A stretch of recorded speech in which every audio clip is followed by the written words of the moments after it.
Welcome back to Pathfinder Wrath of the Righteous. In the last episode we did the Hound Heart campsite and we had the little interesting encounter with the drow. Now let's head down to Nightingale Grove. I have no idea what this is, I can't remember.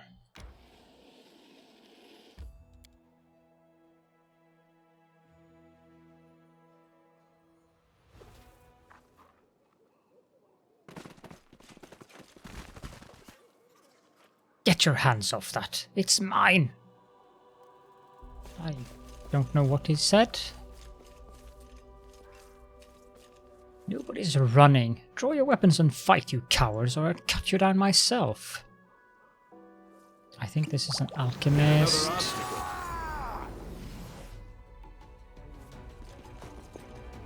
I detest alchemists. Well, it's definitely bandits.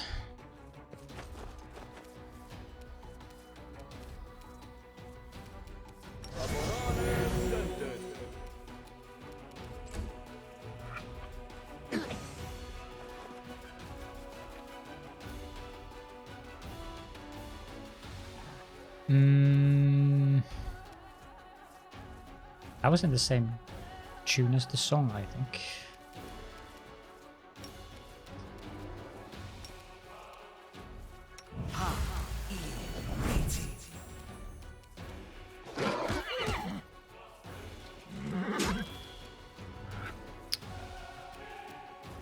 Fireball.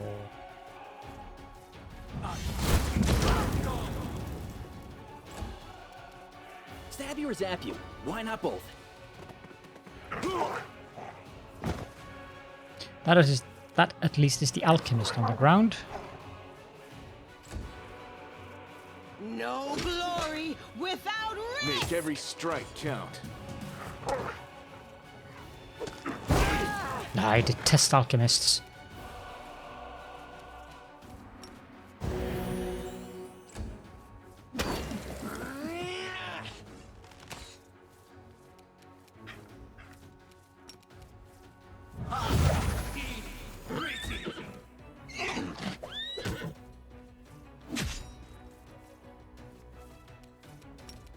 Have this.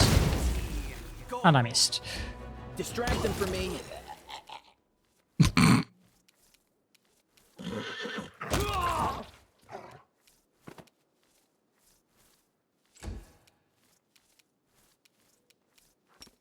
gonna charge that guy. Or maybe not. The inheritor, guide my blade. You've crossed the wrong mongrel.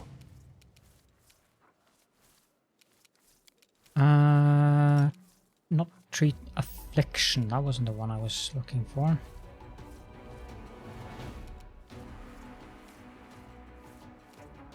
Or is it?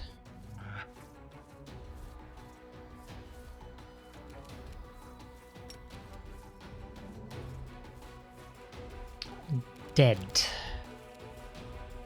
-5. I'm not sure if I can get him up again. I can. A solid plan.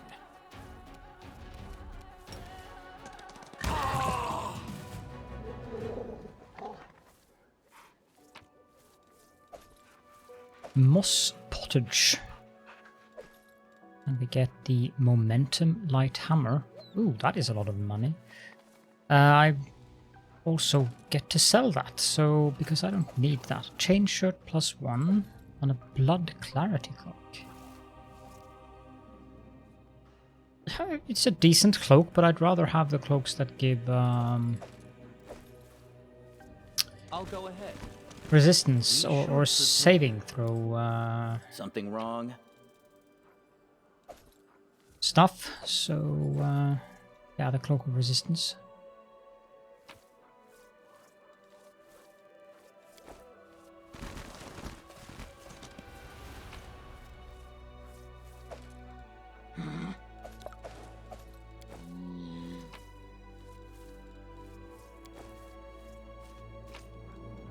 Well, this is a rather nice place to go to in regards to money.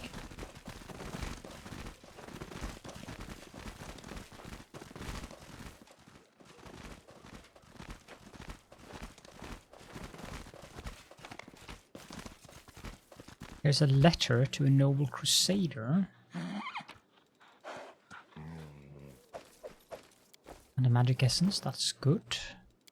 Because that we can use for the storyteller. Now, if you want to read this, then you may pause the recording and read it.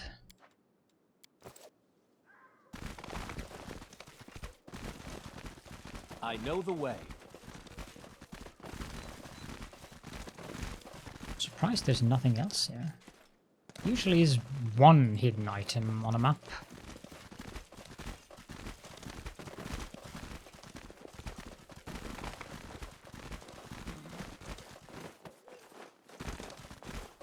But it would appear that this one doesn't have any. Missed me already.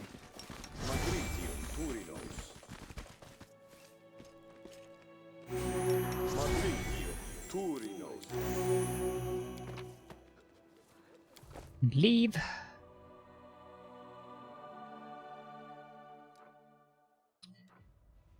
Ravaged campsite, that's a place for getting reagents. And go to Conundrum Unsolved as well.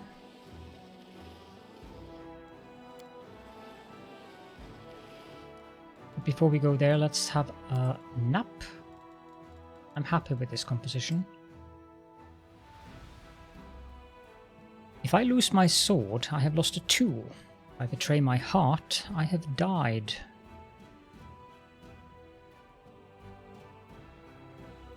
The words of our code never fail to amaze me. It's like I always knew them in my heart, long before I found my faith in Iomedae. Every time you rest in your Crusader camp, or when you get Dresden, eventually, you clear out your abyssal corruption.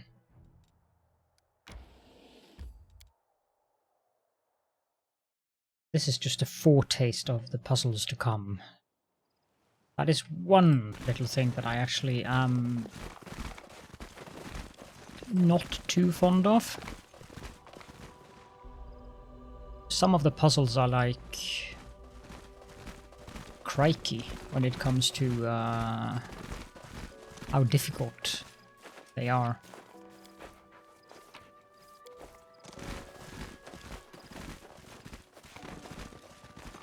This first one isn't too bad, but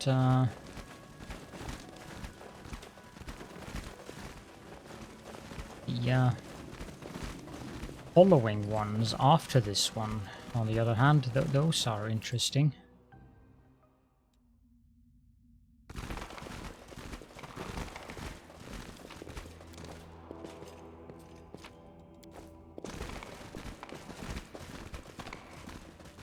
Okay.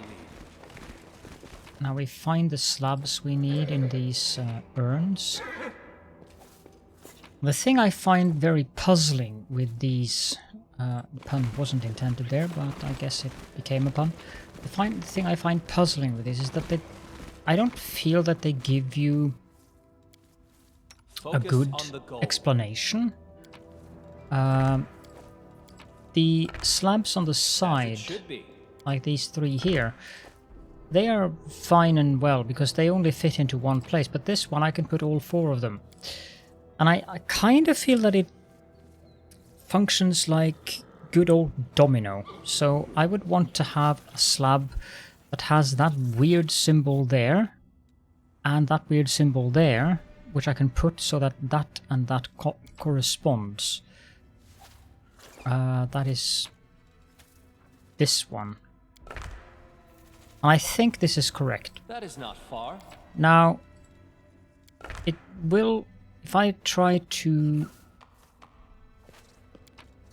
like this one, now it doesn't show me anything. I have to click that one. It's the same slab that I'm putting down there, so I don't understand exactly how this works. And that wasn't correct. So I'm not sure.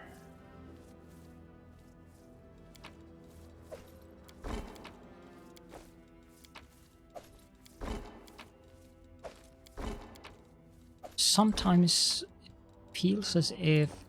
Okay, so... It's definitely that... Well, it could... That's the thing.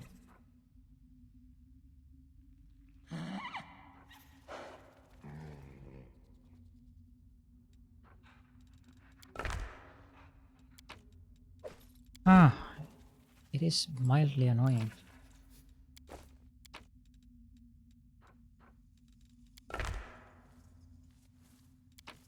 Does that work?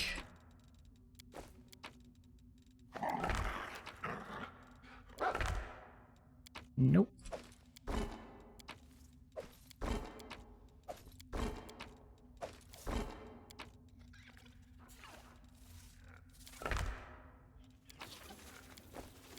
I'm pretty sure it doesn't matter what order you put them down in either.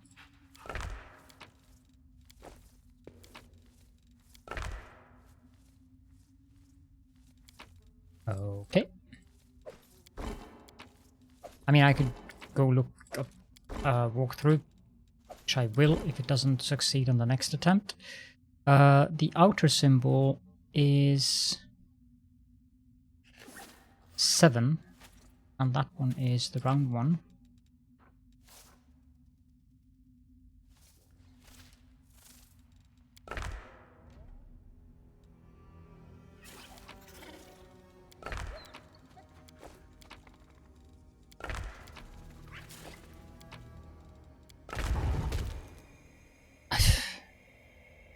It doesn't make sense, but that worked. It was easy, wasn't it? Simple puzzle, simple solution. But it was just the beginning. Its purpose was to awaken curiosity. A translucent figure appears out of thin air, clad in a loose-fitting robe. Its face is hidden behind a simple, unadorned mask. I will point you guys to the fact with the strangers that we have met, who says, I am the answer, but what is the question? They were also wearing that style mask. Mortals are not meant to unveil the secrets of the universe and grasp the meaning of creation, but is this really so? The secrets of the universe will only be revealed to the most worthy of mortals. Prove yourself and be the first for whom all the secrets of the world are revealed. The heart of the mystery is located west of here.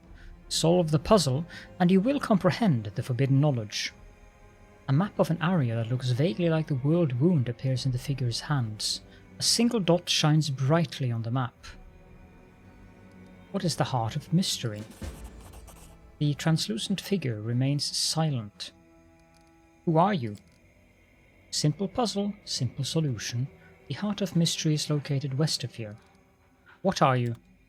And it disappears.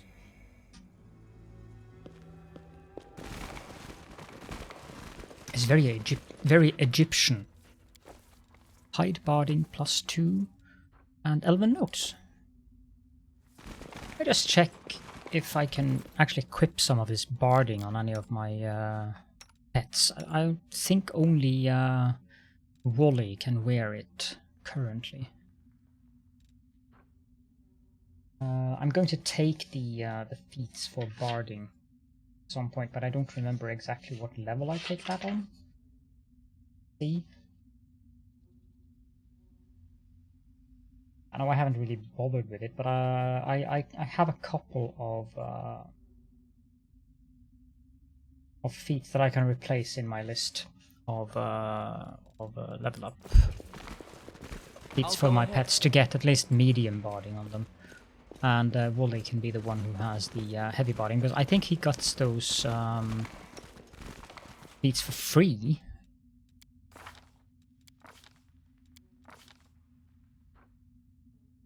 Yeah, he does at least get medium, and then he can get heavy barding at some point. Does the other one get? I haven't checked that actually. No. Get evasion, bullying thrill. So I'll have to take barding as feats for them if I want to be able to wear armor. Which is a good idea. I mean, they still have 26 armor class, so they're the ones who have the highest armor class of all in my party. Sela has 22, Waldriff has 23, and then 26, 25, 25, so... And that's without wearing any armor.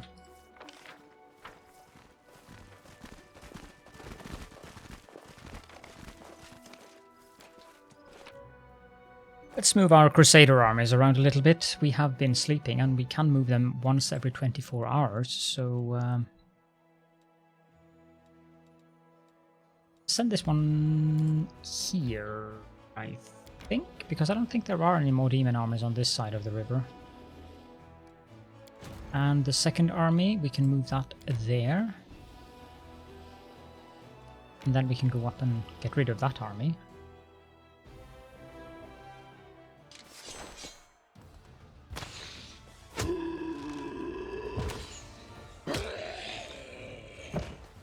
Go.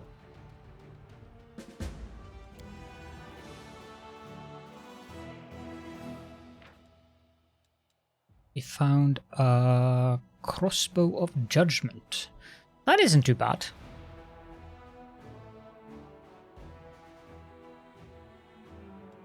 Yeah, no, I like that one.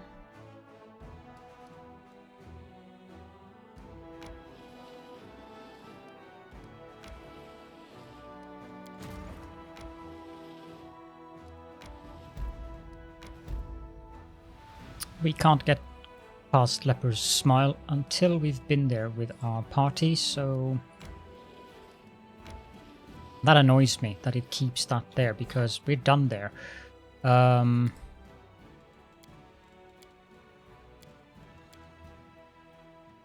We have to bring Nenio to the Nameless Ruins at some point. Now we could go in here. Let's go to the Moondance Meadow first, and then we'll head to Chili Creek after that.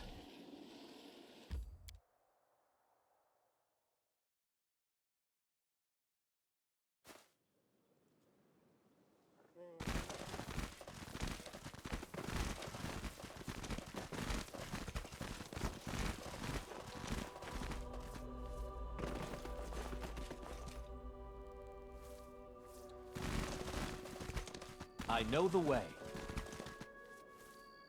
Plagued Smilodons. Ready for anything.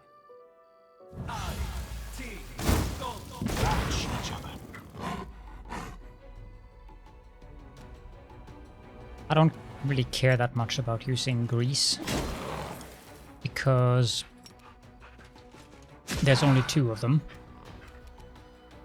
I will see to your demise. You won't survive me.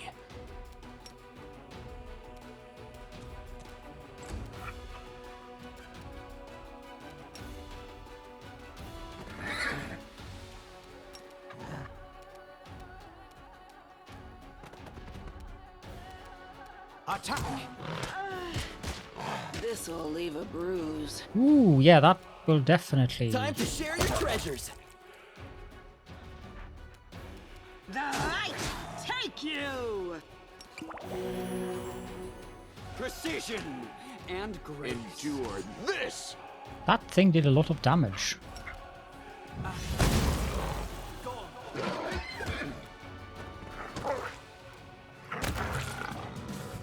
I will help where I can. Yes. Oh, the waiting's never fun.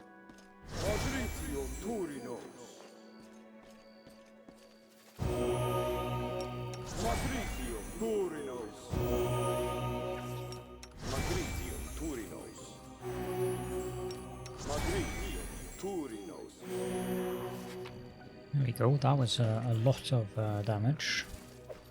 Keen composite longbow.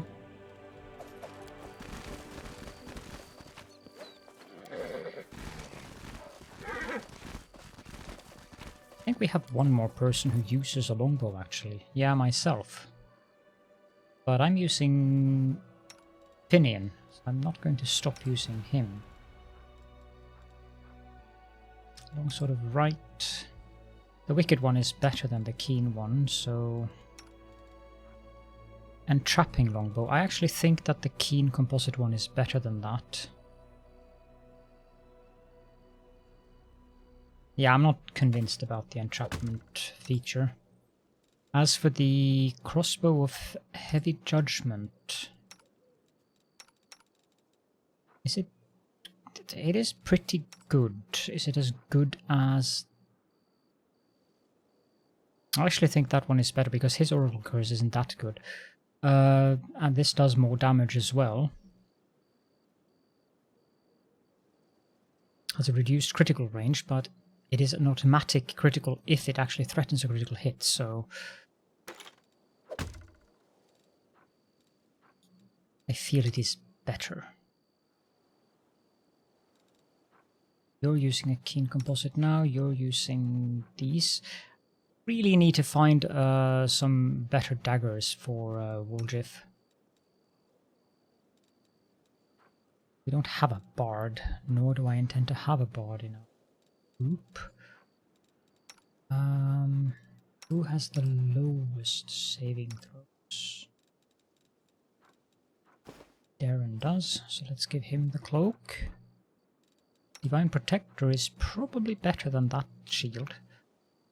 Yep, that is definitely better. By a long shot, actually. And we have some chain shirts.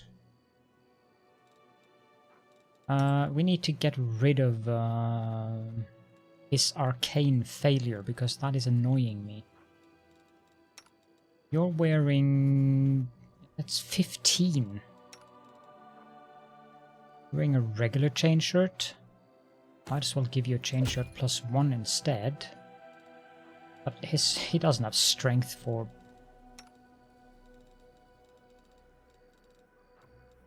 Woljif. It's the 10 arcane spell failure rate that I'm not happy with. That isn't really any better either. Breastplate +1, breastplate +2. As for myself, I don't think I can wear armors. Well, there is the Haramakis that I also believe do not add any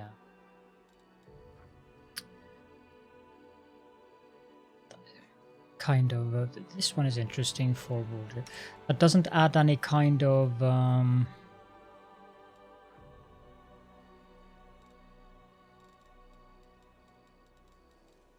arcane spell failure? Sheesh, brain, come on.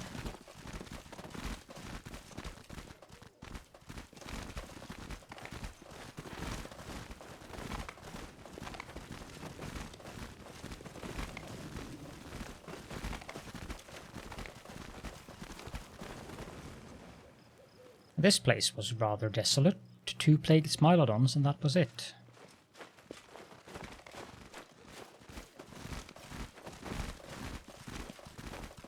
Not that I complain about the loot we got, but still.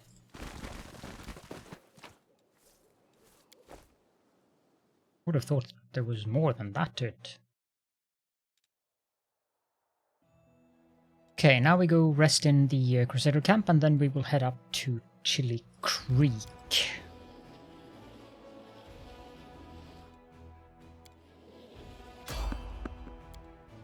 It's probably the skeletal salesman.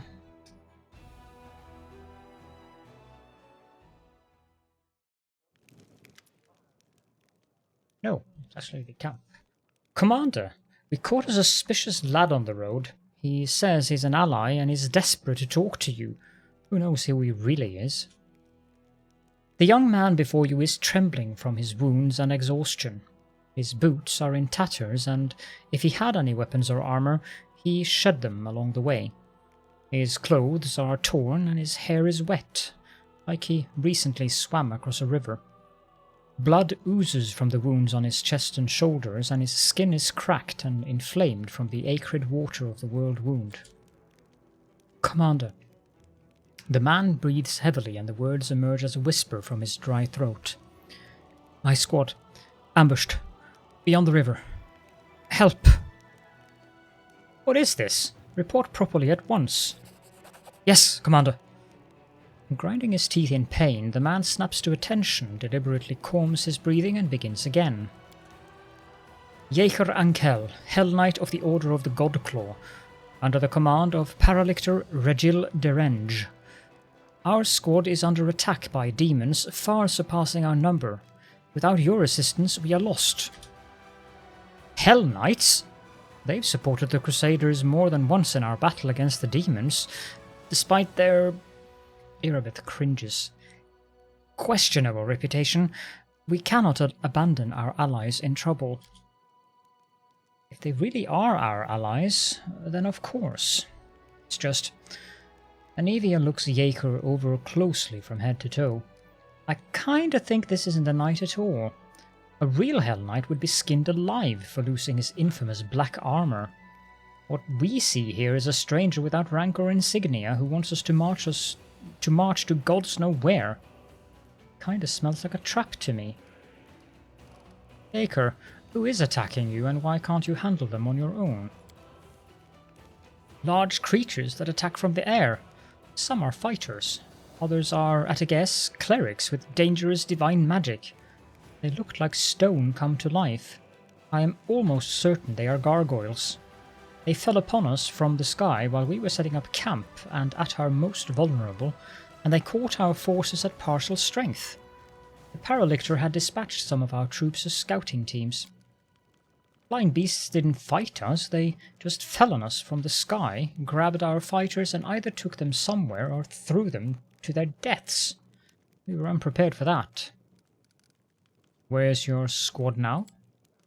Not far from here, beyond the river. It's not far for a single fighter to abandon his armor and weapons, but we can't get across the river so easily. We'll have to take a detour. Even if we can save anyone, it will seriously delay our offensive on Dresden and give the enemy a chance to prepare. Give me one reason why we should help you. Yeaker looks at you, amazed. The Hell Knights are the formal allies of the Crusaders. After a pause, he adds, I cannot make promises on behalf of my command, but under the circumstances you must be able to convince our Paralictor to join your army. Hell Knights in our army? That's just what we need. I will take the risk and try to help them. Thank you, Commander. Our forces are here. The knight points out the location on your map. The situation is critical. Please send your reinforcements as soon as possible. I will go ahead and meet you there.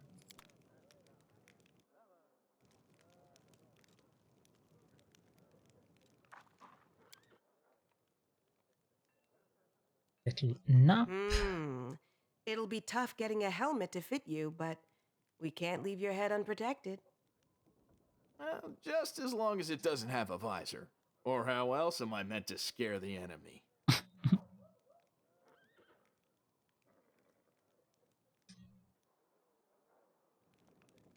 A unit of mercenaries serving Horgus Gwyrm has reached the troops with a chest full of gold coins and a message from Sir Horgus to score more victories. That was nice of him.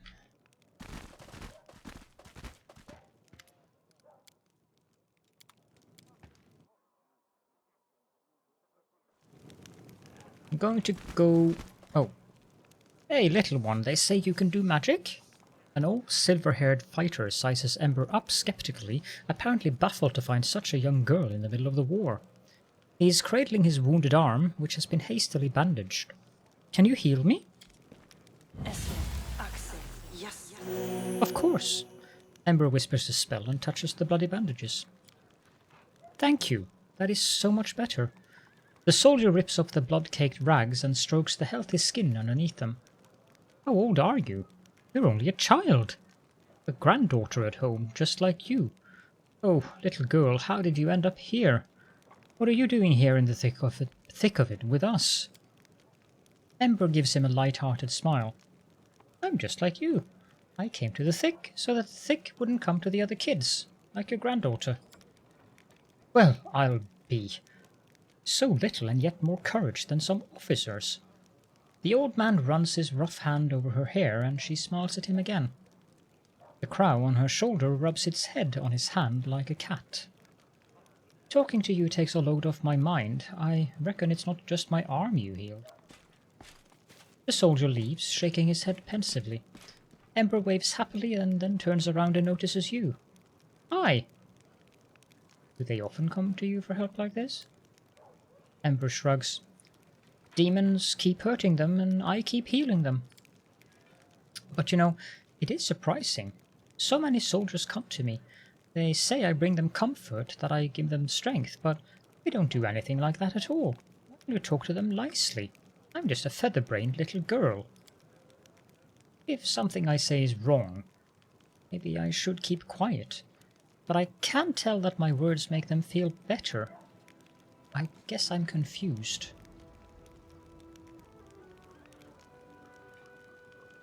Well, I would be doing this one normally, but in line with his personality, your words really help people, but not everyone deserves help. Don't waste your powers on the unworthy. But how can you tell who is worthy of what? What are you worthy of? Or me? How can I judge others if I don't even know about myself?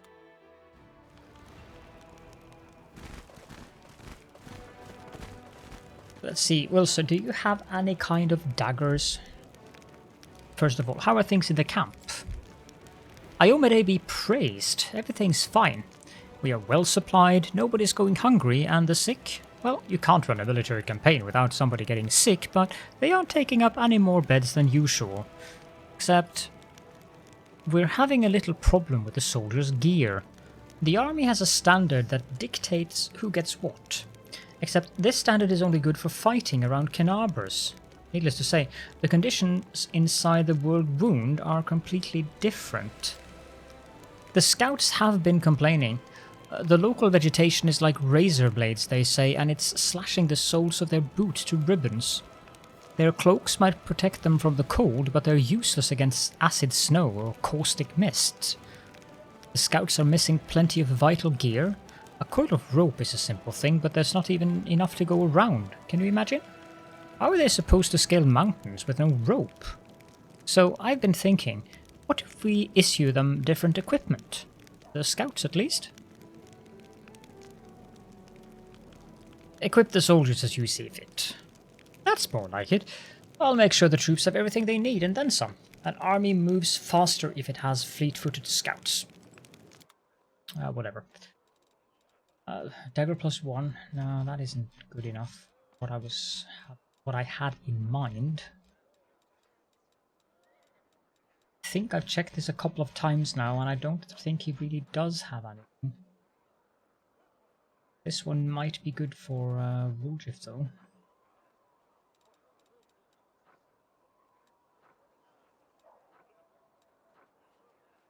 Yeah, I think we'll go with this one for Woljif. You can wear that, can't you, Woljif? Yes. It doesn't have any arcane spell. Never mind, it does.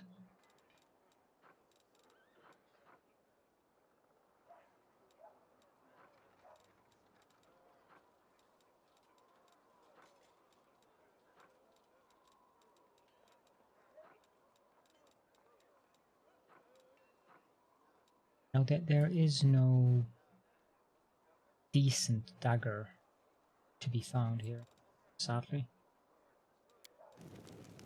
How about the blacksmith? He probably only has masterwork stuff.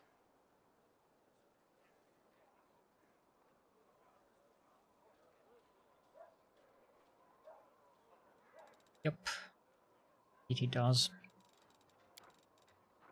Well, I should sell a couple of things. Keep that around, just in case. Same with that one. As for the hammers, I'll just sell those outright, because I have definitely no need of those. And it's going to give me a pretty decent amount of money. I'll keep...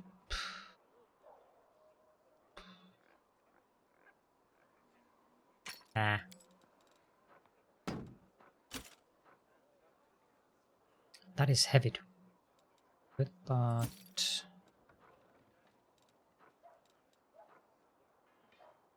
Half plate, wrist plate. 50 versus 30.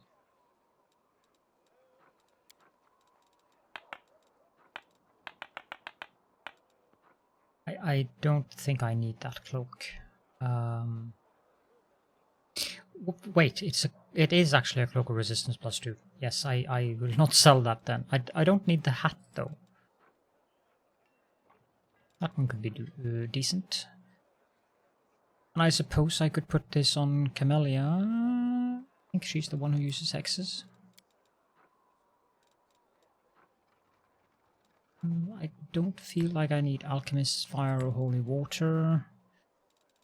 I'll go through this later on. We have this stuff. That didn't take anything important, did it? No. 21,000. I can live with that. Rope. And pepper box. I've never needed a rope, but I suppose we can keep it. There might be some instance where it actually turns out to be useful. No idea, to be honest. There's the mysterious elf again. You've earned the title of Commander. Kenabra still stands thanks to you, but you'll have to be doubly on your guard. Your Eminence places a target on your back, and there are assassins about. Killing a high-ranking crusader would bring a demon far more prestige than killing a common soldier. Not long ago, I stymied a few of the Spinner of Nightmares' attempts on the lives of influential crusaders, so I know what I'm talking about. Who was the elf that was talking to you? She didn't introduce herself, but she was greatly interested in the volunteers that had joined the army. I thought I might know the elf she was looking for from my mercenary contracts, but I couldn't tell you any more than that. She never shared his name. Do you know anything about a Pathfinder named Finian Dismar? I think Dismar... I've definitely heard the name before. Of course you have. I'm a Pathfinder too. So, you're the chief in these lands now. What about Lady Ori? When I left for the wound, she had just taken up the position. I'm afraid Ori perished during the Third Crusade. Yes, now I remember. Finian Dismar went missing in the wound at the end of the Second Crusade. His name has been on the lists of the Fallen for a while. Here I am, alive and well. Write in your list that I'm back, and soon I'll file a detailed report about everything that happened to me. I knew it was a misunderstanding, but now everything will return to normal. I need to write to my folks. They probably think I'm dead too. Elor shakes his head sadly. Poor lad. But such is the fate of a Pathfinder. We face the unknown, but sometimes the unknown wins and our mind cannot take it. Which influential crusaders did you save from the Spinner of Nightmares? I've been hunting the Spinner of Nightmares for over a year. My agents, by that time I'd created a proper network, reported to me that she'd returned to Nerosian. I immediately suspected that she was planning a great atrocity. By that time I'd learned all too well that the Spinner was a master of illusions and charms. That's why I never left the house without this. Healer takes a monocle from his pocket and puts it on carefully. This is the Eye of Truth. It allows me to see through illusions.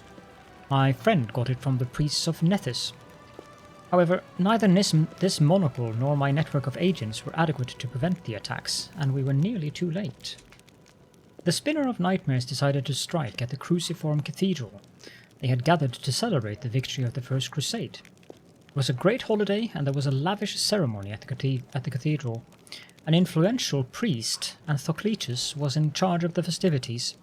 They were intending to crown him with a tiara and as a symbol of his high status. But the sacred tiara had been replaced.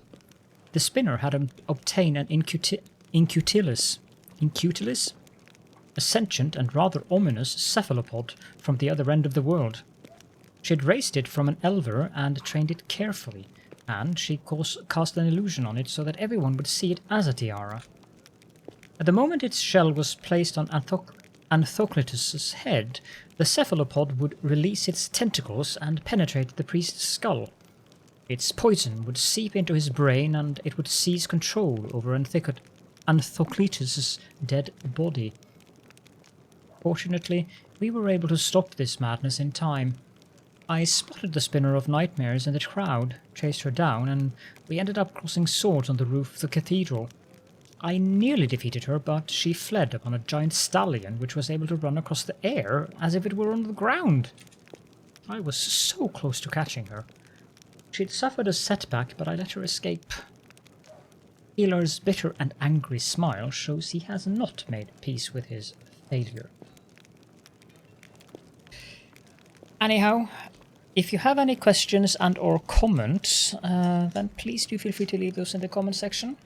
For now, I hope that you enjoyed the episode and that you will be back for the next one.